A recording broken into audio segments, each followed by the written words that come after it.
ಇನ್ನು ಆ video play ಮಾಡಿದಾಗ ಅಂದ್ರೆ ಟಾರ್ಗೆಟ್ ನಾಮಿನೇಷನ್ ವಿಡಿಯೋ ಏನಿದೆ ಪ್ಲೇ ಮಾಡಿದಾಗ ನೀವು ಒಂದು ಎಕ್ಸ್ಪ್ಲೈನ್ ಮಾಡಕ್ ಟ್ರೈ ಮಾಡ್ತೀರಿ ಅಲ್ಲಿ ಏನಂದ್ರೆ ಈ ತರ ಮಾಡ್ತಾ ಇದಾರೆ ನಾವು ಹಂಗೆ ಮಾಡ್ಬೇಕು ಅನ್ನೋ ಆಂಗಲ್ ಅಲ್ಲಿ ಇರುತ್ತೆ ಅಂದ್ರೆ ಮಾಡ್ತಾ ಇರೋರ್ದು ಎಕ್ಸಾಂಪಲ್ ಕೊಟ್ಬಿಟ್ಟು ಹೇಳ್ತಾ ಇರ್ತೀರಿ ಮನೆಯಲ್ಲಿ ಯಾರ ತರ ಟಾರ್ಗೆಟ್ ಮಾಡ್ತಾ ಇದ್ದಿದ್ದು ಅಂತ ಅಂದ್ರೆ ಇವಾಗ ಅವ್ರೇನ್ ಟಾರ್ಗೆಟ್ ಮಾಡಿ ಮಾಡೋದು ನಾವು ಮಾಡೋಣ ನೀವು ಮಾಡ್ತಿರೋ ಬಿಡ್ತಿರೋ ಸೆಕೆಂಡ್ರಿ ಅದು ಬಟ್ ಮಾಡೋಣ ಅನ್ನೋ ತರ ಬಂದಿದ್ದದು ಹಂಗಿದ್ರೆ ಯಾರಲ್ಲಿ ಎಕ್ಸಾಕ್ಟ್ ಆಗಿ ಟಾರ್ಗೆಟ್ ಮಾಡಿ ಮಾಡ್ತಾ ಇರೋದು ಅಂತ ಇಲ್ಲ ನಾನು ಅದನ್ನ ಯಾರೋ ಒಬ್ರು ಟಾರ್ಗೆಟ್ ಮಾಡ್ತಾ ಇದಾರೆ ನಾವು ಆತರ ಮಾಡೋಣ ಅಂತ ಹೇಳಿಲ್ಲ.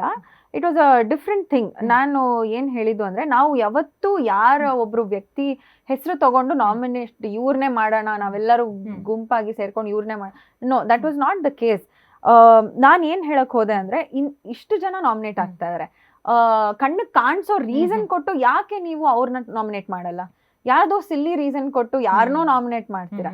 ಮನೇಲಿ ಒಂದ್ ದೊಡ್ಡ ವಿಷಯ ನಡೆದಿರುತ್ತೆ, ಕಣ್ಣು ಕಾಣಿಸುವಂತ ವಿಷಯ, ಅವ್ರನ್ನ ಯಾಕೆ ನೀವು ನಾಮಿನೇಟ್ ಮಾಡ್ತಾ ಇಲ್ಲ ಅಂತ ಆ ಒಂದು ಸ್ಟೇಟ್ಮೆಂಟ್ ತಗೊಂತೀನಿ ಅಷ್ಟೇ.